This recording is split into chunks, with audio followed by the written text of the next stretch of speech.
দর্শক, জুটি প্রথা এটি আসলে বাংলাদেশের চলচ্চিত্রের শুরু থেকেই চলা একটি ট্রেন্ড।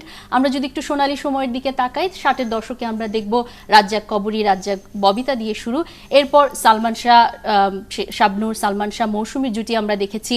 আর হাল সময় যদি দেখি, অপু বিশ্বাস এবং শাকিব খান। জুটি প্রথাটা আসলে ছিল, দর্শকরাও এটি বিভিন্ন সময় বিভিন্নভাবে গ্রহণ করেছেন। তো এই জুটি প্রথা নিয়ে আমাদের সহকর্মী রাশেদ আনিস একটি প্রতিবেদন তৈরি করেছে, চলুন দেখে আসি। এখন তো সময় ভালোবাসার, এ দুটি হৃদয় কাছে আসার। নায়কের সাথে মানানসই নায়িকা, কথাবার্তা, চালচলন, সর্বোপরি রোমান্টিকতা, যা হৃদয় ছুঁয়ে যায় দর্শকদের। গড়ে ওঠে এক একটি জুটি। কি ছোঁয়া আমাকে দিলে তুমি, রাত দিন তোমাকে ভাবি আমি। পাশের দেশ ভারতে সেই জুটি প্রথার প্রভাব অনেক।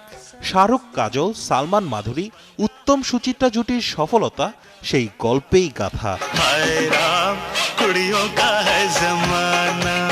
চলচ্চিত্র বিশ্লেষকদের মতে বাংলাদেশের জুটি প্রথার শুরুটা পার্শ্ববর্তী ও পশ্চিমা দেশকে অনুসরণ করেই।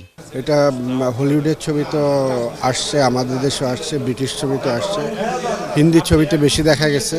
এমনি আমাদের এখানে রহমান, শবনম, রাজ্জাক, কবরী, এই ধারাবাহিকতা যে জুটিগুলো প্রথা চলে আসছে, এটি আসলে আরোপ করে হয় না। বাংলাদেশে কেমন এই জুটি প্রথার প্রেক্ষাপট? শাকিব খানের সাথে অপু বিশ্বাস থাকলে ছবিটা দেখি, ভালো লাগে। জুটিটা আসলে ওর সাথে ওর মানায়, মিলে, এবং যার জন্যই ওটা ভালো লাগে। পার্সোনালি আমার কাছে যেটা মনে হয়, আসলে আমি ছবি দেখার জন্যই ছবি, ঠিক আছে, দেন ছবি দেখতে দেখতে হয়তো আমার জুটি সিলেক্ট হতে পারে, পছন্দ হতে পারে। আর বেশিরভাগ শাকিবের ছবি দেখি আমাকে দেশিগুলা, এই কারণে।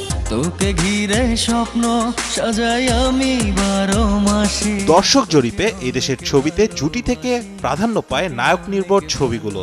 আর অনেকের চোখে অতীতের জুটিগুলো এই প্রজন্মের জুটি থেকে অনেক এগিয়ে। আগে যে জুটিগুলো ছিল, যে জুটির ছবিগুলো ছিল, ওগুলো খুব দেখার আগ্রহ ছিল, বা দেখতাম এগুলো।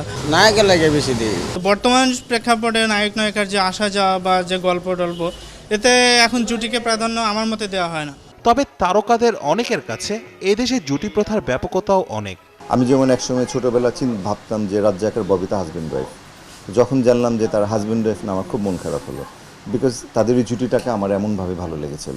চলচ্চিত্র বিশ্লেষকদের মতে জুটির গুরুত্ব বুঝেই ঢাকাই চলচ্চিত্রে আসছে অনেক নতুন মুখ। শীর্ষ নায়ক নায়িকাদের সাথে নতুন নতুন জুটি বেঁধে মন ছুঁয়ে যাওয়া অভিনয়ের মধ্য দিয়ে দর্শক প্রিয়তা অর্জন করছে দেশের চলচ্চিত্র। রাশেদ আনিস, ৭১, ঢাকা।